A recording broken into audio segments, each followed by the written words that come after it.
Улыма. Бөгөн улдар көне тип иғлан иткән хөкүмәт.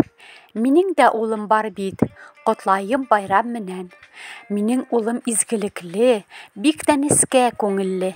Ғаиләбеҙҙе берләштереү һәр саҡ уның теләге.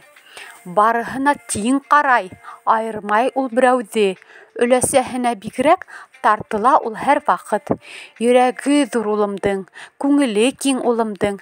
Һәр бер эт бесәй өсөн борсола ул ныҡ итеп. Ҡулы алтын улымдың, матур һүрәт төшөрә. Төрлө әйбер эшләй-эшләй өйҙө генә тултыра.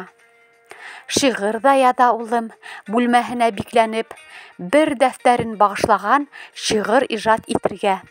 Улым минең уң ҡанатым, йөрәгемдең биҙәге. Һинең менән мин бәхетле, булсы донъяның нуры. Нисек барһың шулай бул, үҙ-үҙеңә һин ышан. Һин был донъяла берәү генә, ярата һине Аллам. Ҡар яуа, ҡар менән төшөп бара.